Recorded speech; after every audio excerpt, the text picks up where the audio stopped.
Department of radiology व प्रशस्ति के सहयोग से department of breast and endocrine surgery न्यूट्रीमा हॉस्पिटल में डॉक्टर सुधी अग्रवाल कंबोज के द्वारा इस ब्रेस्ट हेल्थ कैंप का आयोजन किया गया, जो महिला अध्यापिकाओं को समर्पित था। इस कैंप में महिलाओं को स्तन कैंसर की जानकारियों के अलावा स्वयं स्तन की जांच की ट्रेनिंग दी गई। तत्पश्चात उनका ब्रेस्ट हेल्थ स्क्रीनिंग किया गया। डॉक्टर सुधी के अनुसार स्तन कैंसर का खतरा भारत में लगातार बढ़ता जा रहा है। ये अब महिलाओं में सबसे अधिक पाया जाने वाला व सबसे अधिक घातक कैंसर है। दर्द ना हो, ज़्यादातर एग्जाम्पशन नहीं है। 100 में से 99% गांठों में दर्द नहीं होता, लेकिन धीरे धीरे स्लोली प्रोग्रेसिव होती है। कोई बहुत तेज़ी से बढ़ती है, कोई धीरे धीरे।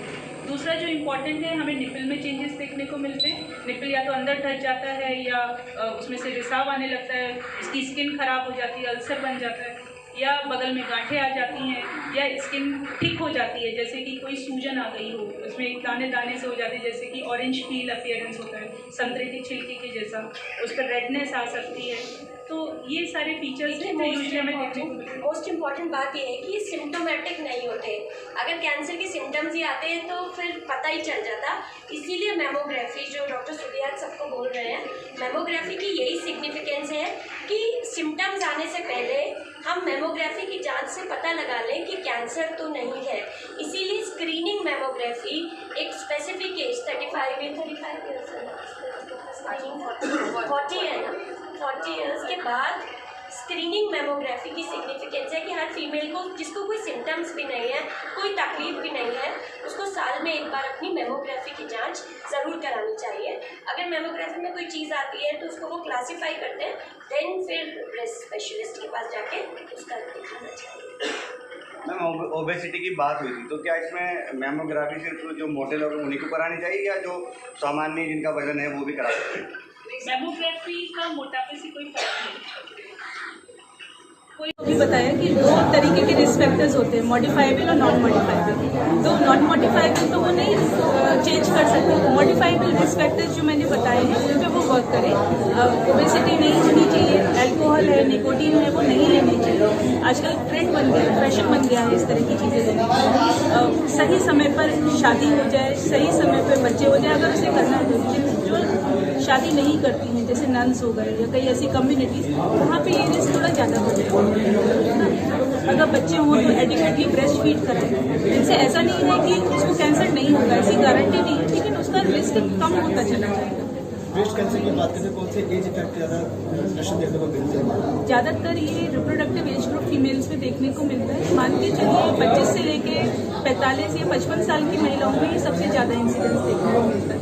वहाँ पे मुहिम चलाई है अध्यापक के जरिए, विकसित किया गया है, और ग्राम क्षेत्र में है और महिलाओं को नॉलेज कम होती है, इसके लिए क्या ये हम फेजिक मैनर में इस तरह के कैंप्स आयोजित करेंगे। सबसे पहले हमने जो हमारी फीमेल टीचर्स हैं उनसे ये शुरुआत की है।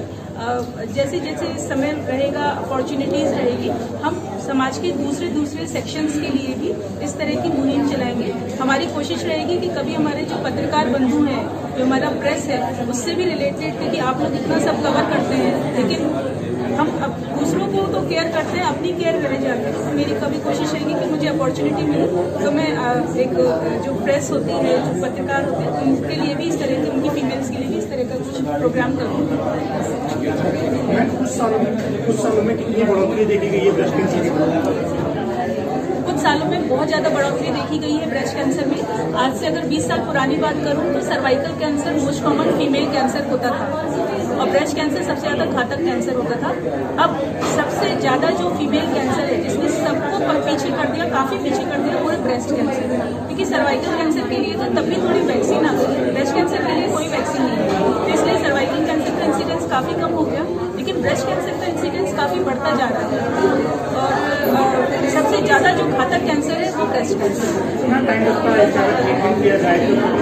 रिकवर हो जाए वो डिपेंड करता है स्टेज के ऊपर। अगर स्टेज शुरुआती है, मतलब वो ट्रीटमेंट कुछ हफ्तों या कुछ महीनों से लेके कई सालों या पूरी ज़िंदगी भी हो सकता है वो, तो डिपेंड करता है स्टेज पर। अगर मैं एक छोटी स्टेज 1 स्टेज 2 मान के चलूँ तो यूजली कीमोथेरेपी का 6 महीना साल भर लगता है, सर्जरी के लिए 2-3 हफ्ते मान के चलूँ, और रेडिएशन के लिए 1.5-2 महीने